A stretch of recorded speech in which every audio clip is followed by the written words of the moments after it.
Welcome to this incredible story. Today, we'll explore the truth that money cannot fill the void of a broken heart. This is the saga of a man who had everything and lost it all to fear, and a woman who lost everything and gained her own strength. To support this story of redemption, hit like now, and don't forget to subscribe to the channel. Do you believe that regret can truly change a man? Comment your opinion. The breaking point. He chose silence. The foyer was silent, save for the ticking of a clock deep inside the house. A sound too slow, too quiet for the moment unfolding. Clara Hayes stood near the staircase, one hand resting on the curve of her abdomen as if to protect the life growing within. Her other hand held a small overnight bag, not because she had prepared to leave, but because instinct had told her she would need it. Her heart pounded so hard she could feel the rhythm in her fingertips. The home around them once felt warm and safe, filled with soft light, delicate flowers, laughter echoing across the marble floors. Now it felt like a museum of illusions, a place where love seemed real until it shattered. Marcus Valera stood opposite her. He looked like perfection, carved from expensive stone. Tall, broad-shouldered, neatly styled dark hair, icy blue eyes that once softened when they looked at her. He had always held himself with the confidence of a man who shaped the world rather than moved within it. Tonight, however, that confidence was taut, rigid, with a sharp, dangerous edge. His jaw was clenched. His hands were fists at his sides, not raised, but ready to wound with words instead of touch. She had told him just minutes before. She had taken a breath, placed her hand over her stomach, and said quietly, "I'm pregnant." The words had been full of hopeful fear, the kind of fear that blooms when something is too precious to lose. She thought he might be surprised. She thought he might grow silent at first, then move toward her, touch her cheek, ask if she was okay, ask what she needed. She had allowed herself to imagine, just for a moment, a future. But instead, his silence had chilled everything in the room. His eyes had changed first, the blue turning cold like winter ice. Then, his expression had collapsed into something she had never seen before. Not sadness, not confusion, but fury. Fear disguised as rage. He took a step toward her, but not to reach for her. "No," he said, his voice low, too controlled. "No, Clara. You don't understand. I can't do this. I can't have this. Not now, not ever." His voice rose with each phrase, fraying into something sharp and uneven. "You promised me. You said you were being careful. You said this wouldn't happen." She felt the words hit her like punches, but she stood still. She had known that a part of him feared vulnerability, feared needing someone, feared letting anyone inside the steel fortress he had built around his life. But she hadn't known how deep that fear ran. "I didn't lie," she said softly. "I didn't plan this. I'm scared too. But this is ours. This is real. We can figure it out. Together." Her voice trembled, but her gaze did not. She loved him. She wasn't ashamed of that. That only seemed to enrage him further. He paced a few steps, then returned, running a hand through his hair, as if trying to erase the world unfolding before him. "You don't understand," he snapped. "I built everything to avoid this. All of it. Attachment, dependency, chaos. Family destroys. It ruins. I will not be trapped."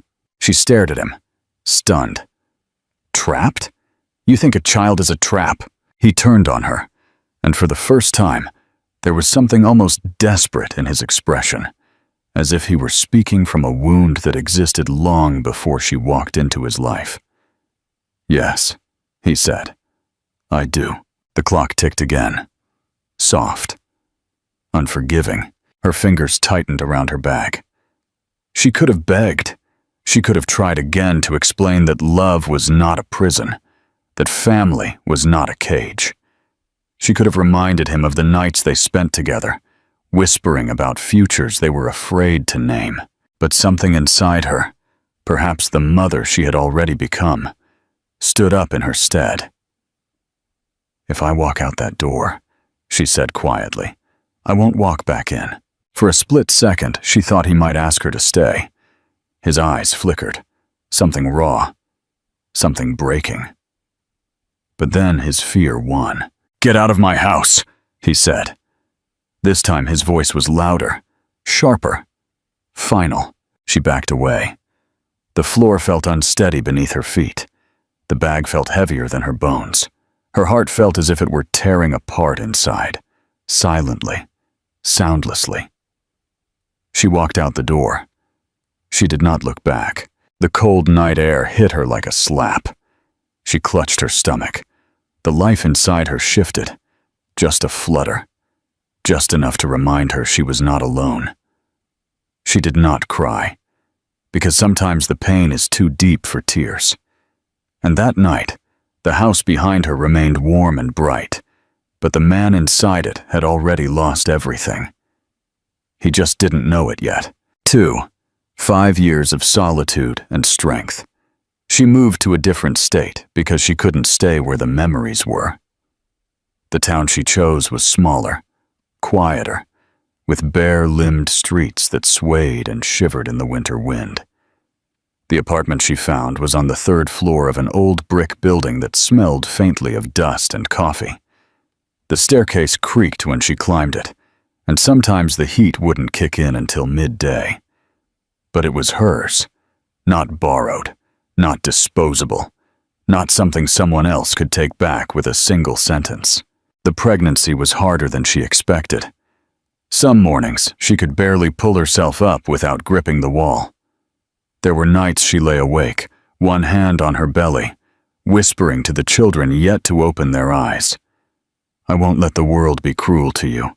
I won't let you feel unwanted. I won't let you grow up in the cold." The fear was real, but so was the determination. It came from a deeper place than words. She had lost something when she walked out of that house, but she had gained something far more unbreakable, a reason to survive. She found work online, graphic design, small commissions, freelance ads. Not enough to make life easy, but enough to keep the lights on and food in the kitchen. She worked sitting up in bed with her laptop balanced over the curve of her stomach, stretching her aching back every hour. Sometimes, tears burned behind her eyes, not from sadness, but from exhaustion. And yet, when she felt the baby's kick, the world steadied again. It reminded her she wasn't walking through the dark alone. The day the twins were born, the sky outside was gray and heavy, as if winter had wrapped itself around the city. The hospital room was bright, too bright, the walls clean and white and indifferent. The labor was long, and the pain came in waves so intense she thought her bones might splinter. But she held on. She pushed through, and when the first baby cried, a sharp, bright sound like a lightning bolt splitting the sky, something within her cracked wide open. When the second baby arrived only minutes later, the room filled with sound. 2 voices, 2 lives, 2 beginnings. They placed the babies in her arms, 2 tiny bodies bundled in identical white blankets. They were warm and impossibly small, and their eyes, when they opened, were blue, clear, bright, and familiar. Her breath hitched in her throat, and she stayed there. For a moment she couldn't move, couldn't speak. She could only stare and feel the world reorganize around these 2 new hearts. She named the first Sophia. It meant wisdom, strength of spirit. She named the second Eve. It meant life, the breath of existence, the beginning of something new.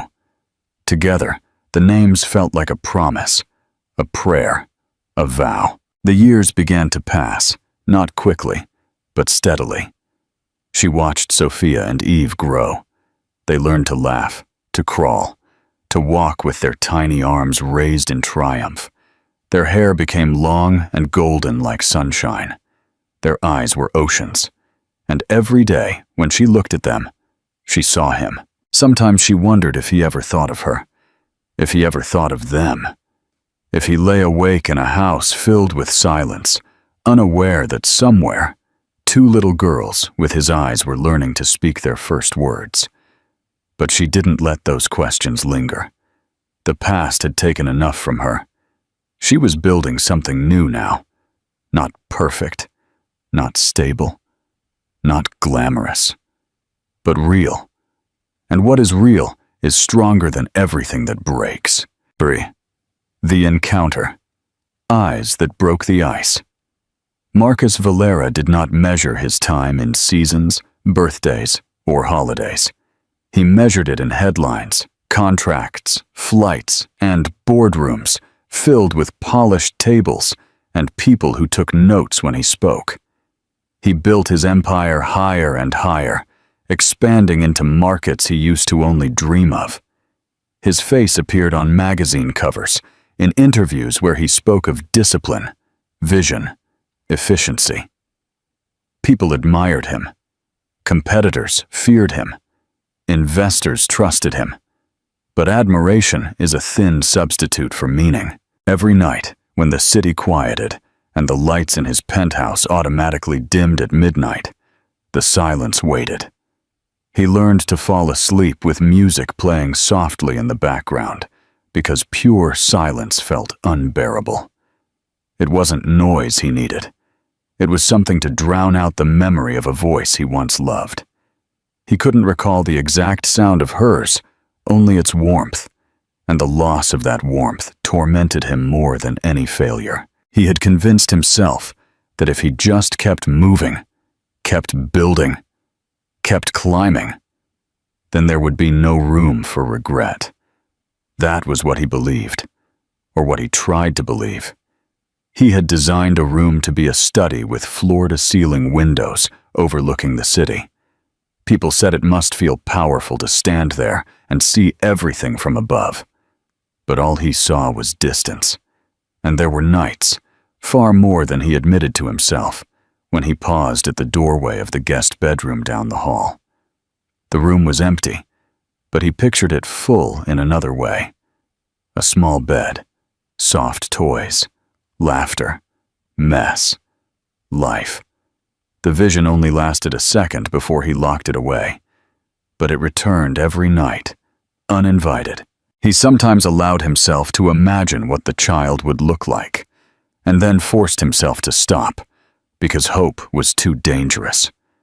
But there was one thing he couldn't stop. No matter how hard he tried, no matter how deeply he ordered the thought, he missed her. He missed who he was when he was with her. He missed the part of himself he had thrown away. And he had no idea that somewhere, in a small town he'd never bothered to visit, two little girls were growing up with his eyes, his smile, and his laugh. Two pieces of his heart living outside of him, waiting for the day fate would bring them back into his world. The winter had a way of making the small town feel softer, as if the world had been draped in a quiet blanket that muffled the edges of everything sharp. Snow clung to the rooftops, the streetlights, the bare branches of the maples lining the sidewalks. People moved slowly, bundled in thick coats and scarves, their breaths forming soft clouds in the cold air. Clara liked winter for that reason. It made the world gentle, and gentleness was something she fought hard to protect. She and the girls had a ritual of visiting a small corner cafe every Saturday morning. It was a cozy spot with warm lighting, wooden tables, and the smell of cinnamon and coffee floating in the air. Sophia and Eve loved it because the waiter always gave them extra marshmallows for their cocoa, and because there was a big window where they could watch the snowflakes fall and pretend they were tiny stars. This morning felt like any other. The girls were seated on either side of Clara, their blonde hair tied in messy braids, their cheeks rosy from the cold. Sophia meticulously decorated a sugar cookie with colored icing, sticking out her tongue in concentration, while Eve insisted her snowman cookie needed just a little more sparkle, which meant an unreasonable quantity of sprinkles. Clara watched them with a soft, tired smile, the kind of smile that comes from loving so deeply it hurts. She didn't notice him at first. The cafe door opened, letting in a gust of cold air and the sound of muffled traffic. A man walked in, brushing snow from the shoulders of his coat. He was tall, his wool coat dark charcoal, his scarf loosely wrapped around his neck. His hair was a shade of gold that caught the light, and his blue eyes scanned the cafe with the absent awareness of someone looking for a place to sit. He looked like any other customer on a winter morning, but when he turned his head, something in the air shifted. Clara felt it before she saw him, a pressure in her chest, a sudden stillness. She looked up, and the world around her seemed to fade. Time didn't stop, but it stretched. Slow, heavy, almost fragile. Marcus. He was older, though only by a few years. His features were sharper now, carved by stress and quiet, sleepless nights. His posture still held authority, but he looked weary in a way she had never seen before. The confidence he once wore as armor now seemed thinner, cracked at the edges. But his eyes were the same blue she remembered, the same blue that once felt like home. He saw her, and then he saw them. Sophia looked up first, innocently, smiling as she offered her cookie for Clara's admiration. Her blue eyes, his eyes, sparkled with uncomplicated joy. Eve followed, her laughter bubbling over as she scattered sprinkles across the table by accident. The resemblance was undeniable. They were mirrors of him in miniature form, reflections of a life he had once rejected. Marcus stopped breathing for a moment. Not literally, but in the way a person does when the world moves beneath their feet. His gaze locked onto the twins, and something inside him shattered without a sound. There was no confusion, no hesitation, no need for explanation. The recognition was immediate and absolute. The truth hit him with such force that his hands trembled at his sides. He walked toward them slowly, as if every step might break the fragile moment. His expression held so many things at once that Clara could barely read it.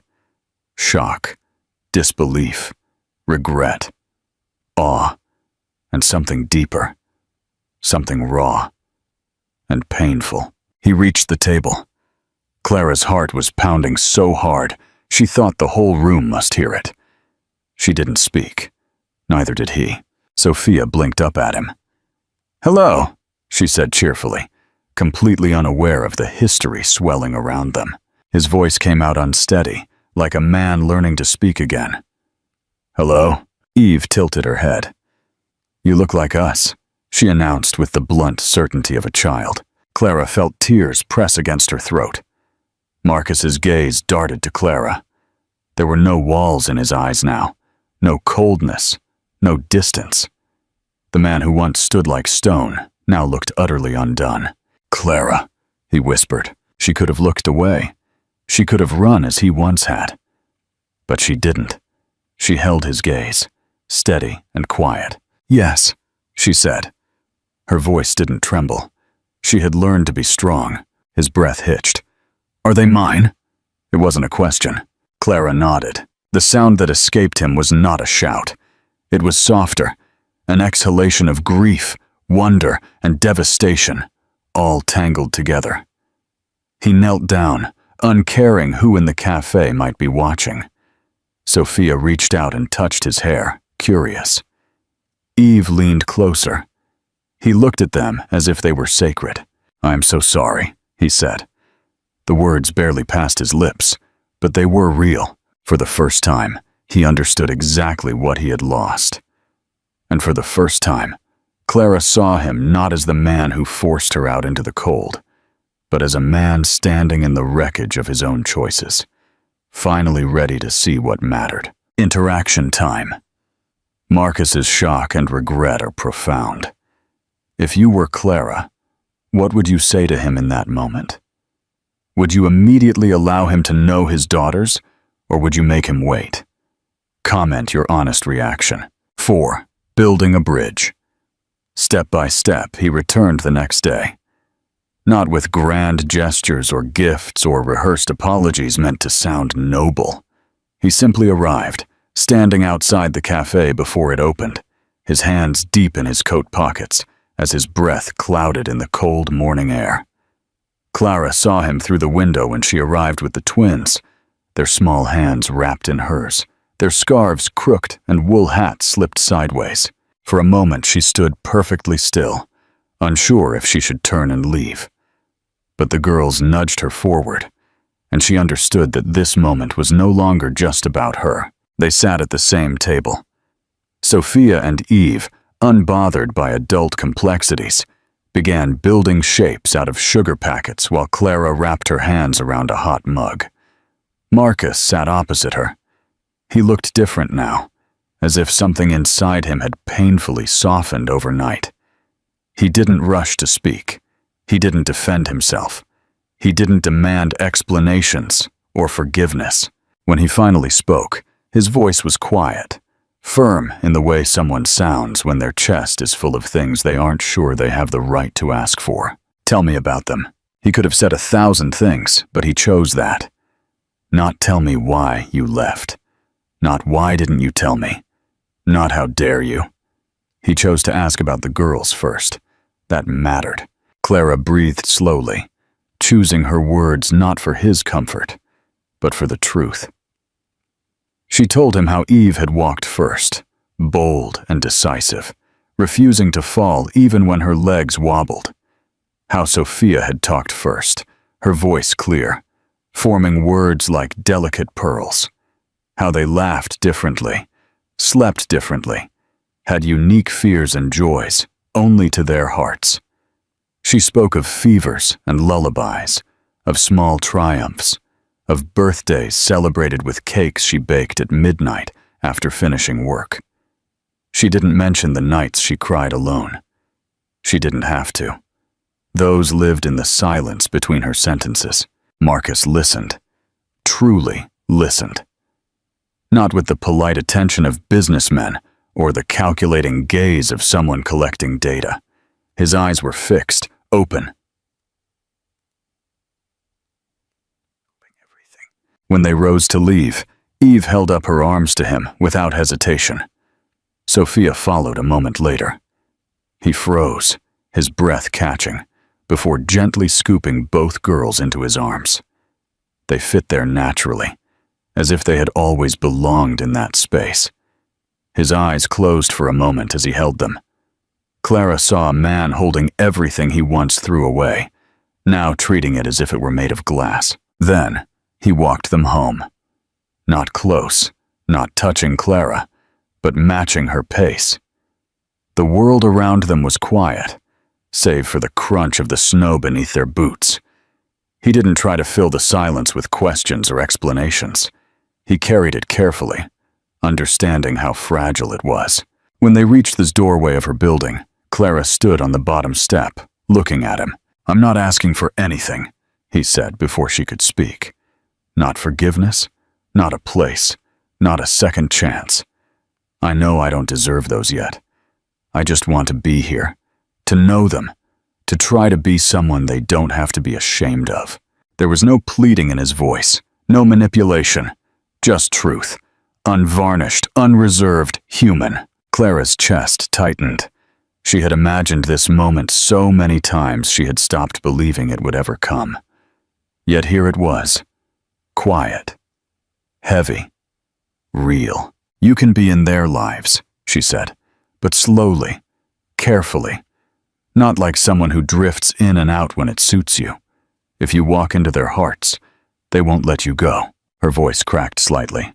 "I know." She nodded, then added softly, and if you hurt them, I will never let you back in." This time he didn't flinch. He simply nodded, accepting the truth as a vow. He looked up at the stairs where the girls had disappeared. "I won't leave," he said. Not a promise made to convince, a promise spoken because he finally understood the cost of breaking one. And for the first time since the day she walked out of his house, Clara believed him. The open ending, silence, and the unfinished promise. The winter slowly turned to spring, the kind of spring where the snow melts unevenly and leaves patches of green grass poking through like soft promises. Life didn't change with a rush, but gradually, in the kind of quiet progression you only notice when you stop long enough to look back. Marcus began spending afternoons with the twins. At first, he visited only in public places, the park, the cafe, the children's section of the library. He was getting to know them, not as an idea, not as a symbol of regret or redemption, but as real girls with thoughts and flaws and messy joys. Sophia walked beside him, holding two of his fingers instead of his whole hand, as if she needed independence but on her own terms. Eve declared herself the queen of the world, to which Marcus would solemnly bow. He watched them constantly, not with panic, but with the attention of someone who knows what it means to lose something once. He began to understand their personalities in ways Clara had figured out long ago. Sophia was cautious, thoughtful, always considering the world before stepping into it. Eve was fearless, ready to leap first and consider the consequences later. They balanced each other, quiet wisdom and wild joy, and as Marcus spent time with them, something inside him began to settle.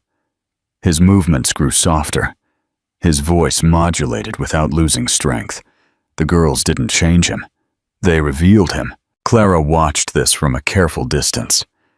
Not with coldness, not with suspicion, simply conscious. She was getting to know him again, just as he was getting to know them.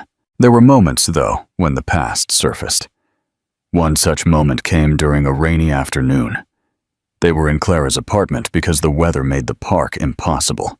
"Before you came, Mommy cried a lot," Eve said, unprompted. The words dropped into the room with weight. Sophia looked up, her expression thoughtful, not ashamed, simply honest. "We hugged her," she added softly.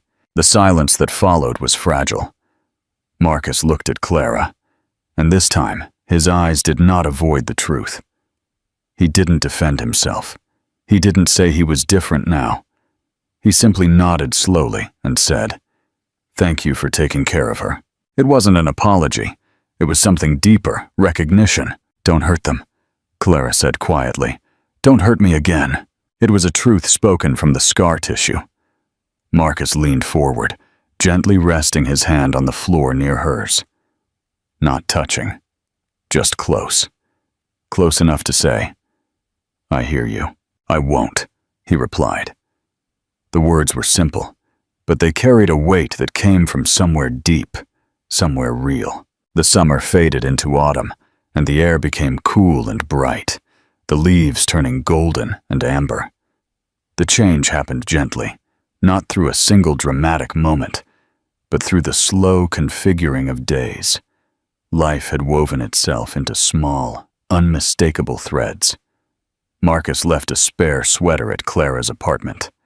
The twins' drawings, now in Eve's Queen of the Mountain style, ended up pinned to his stylish office wall. His phone lock screen changed to a picture of Sophia asleep on his shoulder, and Eve tangled in his scarf. He found a house. Not like the cold palace of his past, but one that nestled near a lake, where the water reflected the sky in soft ripples. The structure was simple, with wide windows that flooded the rooms with light. It felt peaceful, but it didn't demand silence. "I didn't buy it to replace anything," he said quietly, not looking at the house but at her. "I wanted to build something that starts from now, something real, with you." with them. Not as an apology, as a future. We'll move slowly, she said softly. As slowly as you want. He nodded. The move wasn't perfect. They still weren't living under the same roof. Not officially.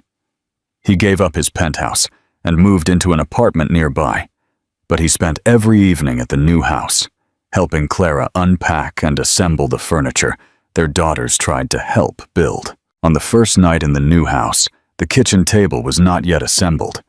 The girls fell asleep in a pile of blankets, curled up like two halves of the same dream. Clara sat beside them on the floor. Marcus sat next to her.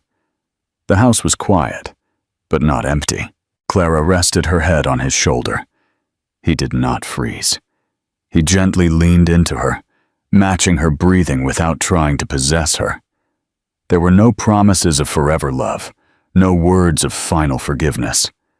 Only shared breathing. Outside, the lake shimmered under the moonlight. The world felt steady, real, alive. Their story did not end with reconciliation or perfection. It ended with a simple choice. The choice to be present. Love hadn't fully returned. It was growing, slowly and tenderly, out of everything they had survived. And the question that hovered in the warm air of the new house, the question they did not need to answer, was, where would this new beginning go now? Will the co-parenting solidify into a partnership, or will this quiet stillness be the silent rebirth of the love that once turned cruel? If you loved this journey of redemption, subscribe to the channel and share this story. We'll see you in the next emotional saga.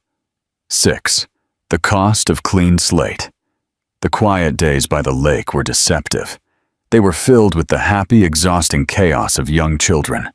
But underneath the surface, the business world Marcus had abandoned was fighting for his attention.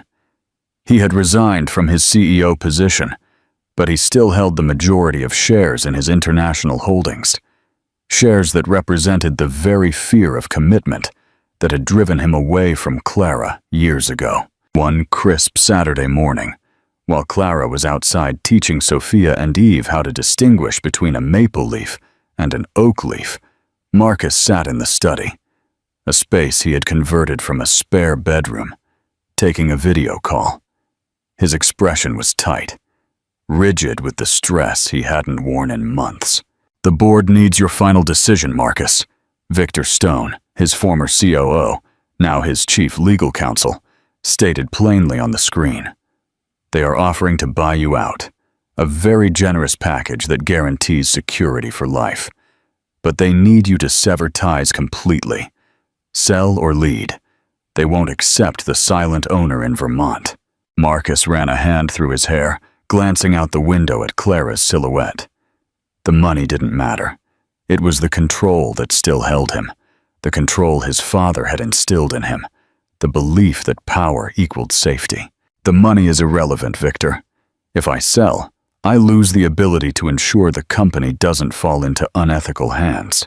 And if you don't sell, you are constantly tied to New York, to board meetings, to a life Clara walked away from. Victor countered gently. You said you needed a clean slate, Marcus. This is the price of that slate. That night, after the twins were finally asleep, Sophia insisting on one last story about a brave princess, and Eve demanding Marcus check under the bed for friendly monsters, Clara found him on the porch, staring out at the moonlight shimmering on the lake. Trouble in paradise? She asked softly, handing him a mug of herbal tea. Marcus accepted the tea, the warmth grounding him. The old life is asking for a final answer. They want me out. Permanently. And what does permanent mean for you? Clara sat beside him, leaving a small, respectful gap. It means giving up the last piece of the empire I built, the last thing that proves I was successful on the world's terms. He looked at her, his blue eyes troubled. It means being just Marcus, the guy who tells bad dad jokes and knows how to assemble an IKEA crib. Clara took a sip of her tea, her gaze fixed on the lake. When I left New York, I lost everything that proved I was successful on their terms too. My job, my security, the illusion of a partner, it was terrifying. But you rebuilt. I rebuilt on the things that mattered, she affirmed. On those two small, loud humans. On my own resilience. Your success now isn't in a bank account, Marcus. It's in the fact that you haven't checked your phone since dinner, and that your youngest daughter will only fall asleep holding your hand. She turned, closing the gap between them.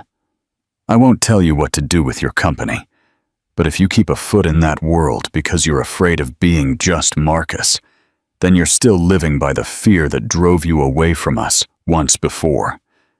Choose what truly makes you safe. Marcus looked at the lake, then at the strong, steady woman beside him. He realized that the ultimate act of courage wasn't conquering a boardroom. It was surrendering the need to control through power. The next morning, he made the call to Victor. Sell it all. Liquidate every asset, including the penthouse. I want nothing left in New York that ties me to that past. When he hung up, he felt a profound sense of lightness. The fear was replaced by a quiet certainty. He was ready to be just Marcus. 7. The rebirth of love. The tension lifted from the house almost immediately. Marcus threw himself into the local community, using his organizational skills to help the town establish a new environmental fund for the lake. He was simply Marcus, an enthusiastic resident, no longer a tycoon. The shift in their relationship was quiet, almost imperceptible, moving beyond co-parenting into something more tender. One evening, during a chaotic bath time, Sophia insisting on wearing a Viking helmet made of shampoo foam, and Eve pouring glitter into the bubble bath, Clara slipped on the wet floor. Marcus caught her instantly, his arms wrapping around her waist. For a moment they were pressed close, the chaos of the twins forgotten. The air crackled with a familiarity that had nothing to do with shared parenting. "Are you okay?" he whispered, his blue eyes searching hers. "I'm fine," she murmured, but she didn't pull away. "You smell like baby shampoo and determination," he noted, a genuine, easy smile reaching his eyes. Clara laughed, a light, genuine sound that he hadn't heard in their New York life. "That's my new signature scent." He held her for a moment longer, the contact warm and strong. This was not the desperate physicality of their past. This was a mature, slow-burning intimacy built on shared struggle and mutual respect. Later, while sitting by the fireplace, the sound of the twins breathing softly from the next room, Clara broke the comfortable silence. "That night," she began, her voice soft, recalling the moment he forced her out of his house. "When I said I wouldn't walk back in, I meant it. But you haven't asked me to." "I know," Marcus said, placing his hand near hers on the sofa, still not quite touching. "I haven't asked you to walk back into the old house, Clara. I've just been hoping you'd choose to build a new one with me, right here." Clara finally closed the gap, her fingers resting gently over his. "When you sold the company, I realized you weren't trying to buy my forgiveness. You were choosing your future. You were choosing us. Always," he confirmed, his thumb brushing the back of her hand. "But I need to know, is there room for more than just co-parents after everything?" Clara looked at the firelight dancing across the room, then at his earnest, hopeful face. "There is, but only if we promise that the man who ran away is truly gone. He is. He got off the plane and never looked back," Marcus promised, his voice low and firm. This time, the kiss was slow, careful, not a desperate plea for connection, but a gentle confirmation of a bond that had survived the impossible. It was a kiss of shared parenthood, deep respect, and the quiet rebirth of love. Date: the final promise. Conclusion. The following spring, they stood on the deck of their lake house. The twins, now sturdy and bright 6-year-olds, were attempting to fish off the dock with wooden poles, and Marcus's patient supervision. Clara watched them, leaning against the railing, her hand resting on the small swell of her abdomen. Marcus walked up behind her, wrapping his arms around her waist, resting his chin on her shoulder. Sophia and Eve are going to be great big sisters. They are already arguing over whether the baby will like princesses or monster trucks. Clara laughed, tilting her head back to look at him. Marcus smiled, his eyes reflecting the deep green of the lake. He no longer wore the tension of the city. He wore the comfortable, unhurried ease of a man who belonged. I found a copy of the divorce papers recently, Clara confessed softly. I kept them in a drawer, as a reminder. What did you do with them? I burned them in the fireplace, along with the picture of your old penthouse. She turned in his arms, her eyes shining with quiet certainty. We don't need reminders of the past, Marcus. We need building blocks for the future. Then let's build, he said. He didn't pull out a flashy diamond ring. Instead, he slipped a simple handcrafted silver band onto her finger. A ring carved by a local Willow Creek artisan, bearing the subtle ripples of the lake. It's not an empire, he murmured, but it's real, and it's ours. It's perfect, she confirmed. Ding his war. They had found their redemption not in regaining a lost fortune, but in the courage to choose vulnerability and presence over fear and control. The greatest wealth they possessed was the chaotic, noisy loving kingdom they had built right here by the quiet waters of the lake. Final CTA. If you believe Marcus and Clara built a stronger love because of the sacrifice and honesty, give this video a like and share it. What is the most important foundation for a strong family? Money or presence? Let us know in the comments below. Thank you for following this beautiful story of redemption. Subscribe for more sagas that touch the soul.